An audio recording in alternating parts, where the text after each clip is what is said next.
Kita harus habiskan korupsi dari bumi Indonesia. Ya. Hai, oke, sebelum kita mulai, gue mau nanya sesuatu, tapi santai aja ya. Lo pernah nggak sih lagi scroll berita, terus mikir, sebenarnya yang terjadi di atas sana itu apa sih? Kenapa pemerintahan baru terlihat tenang, padahal banyak yang menunggu perubahan? Like, kok rasanya negara ini jalan, tapi di saat yang sama kayak ada sesuatu yang disembunyiin. Bukan konspirasi lebay, bukan juga teori liar, cuma perasaan aneh aja. Dan jujur, gue ngerasa banyak dari kita lagi ada di fase itu. Capek sama drama politik, tapi nggak bisa berhenti ngikutin. Skeptis, tapi masih berharap. So, tonight, atau kapanpun lo nonton ini, gue nggak mau ngajak lo ribut, nggak mau ngajak lo milih kubu. Gue cuma mau ngajak lo duduk bentar, tarik nafas, dan kita ngobrol pelan-pelan tentang apa yang sebenarnya sedang disiapkan. Tentang kabinet, kekuasaan, dan janji perubahan. Dan tentang satu pertanyaan yang sering muncul tapi jarang dibahas dengan tenang. Apakah rezim baru benar-benar akan bersih atau cuma ganti wajah? Oke, let's start from the beginning. Setiap kali Indonesia ganti presiden, ada satu fase yang selalu menarik. Bukan saat kampanye, bukan juga saat debat, tapi fase setelah menang.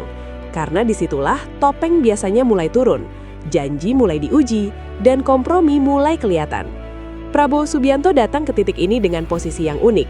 Bukan orang baru, bukan oposisi murni, dan jelas bukan figur yang sendirian. Dia datang dengan jaringan lama, kekuatan militer, pengalaman pahit kalah, dan pelajaran dari masa lalu. Dan ini penting, orang yang pernah jatuh biasanya lebih hati-hati saat bangkit. Makanya dari awal, sinyal yang muncul bukan revolusi, tapi stabilitas. Stabilitas itu kedengarannya positif, tapi dalam politik, stabilitas sering berarti jangan goyangkan yang sudah mapan terlalu keras. Kalau lo mau tahu arah sebuah pemerintahan, jangan lihat pidato, lihat kabinetnya. Kabinet itu bukan sekedar menteri, itu peta kompromi kekuasaan. Siapa yang masuk, siapa yang tetap aman, dan siapa yang tiba-tiba hilang dari radar. Dan di titik ini, kita harus jujur. Kabinet Prabowo tidak disusun untuk perang terbuka, tapi untuk menjaga keseimbangan. Ada figur lama, ada tokoh yang kontroversial tapi berpengaruh, ada yang secara rekam jejak, ya bikin publik bertanya-tanya. Dan itu bukan kebetulan. Karena kalau Prabowo benar-benar ingin melakukan bersih-bersih total, kabinetnya akan kelihatan jauh lebih konfrontatif. Tapi yang terlihat justru sebaliknya, rapi, tenang, dan aman. Sekarang kita masuk ke bagian yang paling sensitif, korupsi. Setiap presiden datang dengan janji yang kurang lebih sama, dan setiap kali juga publik berharap kali ini beda. Tapi realitanya pemberantasan korupsi di level elit itu bukan soal niat saja, itu soal resiko politik.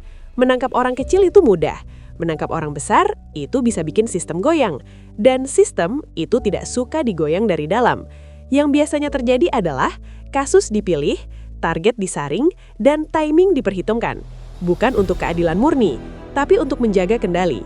Dan disinilah publik sering kecewa, karena ekspektasi kita adalah keadilan, sedangkan logika kekuasaan adalah kelangsungan.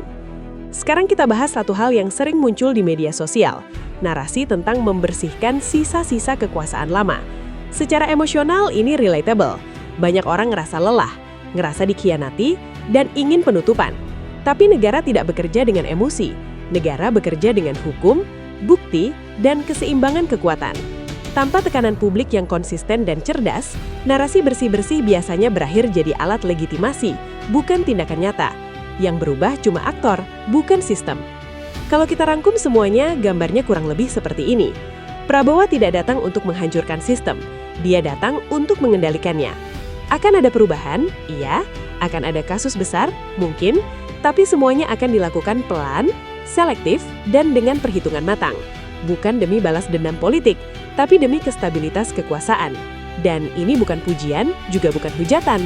Ini cuma, ya, realitas politik. Kalau lo ngerasa habis nonton ini jadi mikir, berarti obrolan kita berhasil. Gue nggak pengen lo keluar dari video ini dengan amarah. Gue pengen lo keluar dengan kesadaran bahwa perubahan itu jarang datang dengan ledakan. Biasanya datang pelan.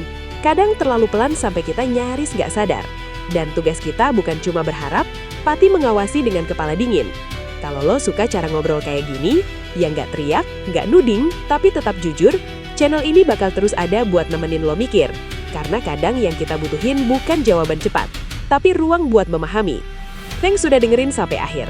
Jaga pikiran lo tetap kritis, dan semoga kita ketemu lagi di cerita berikutnya. Bye-bye!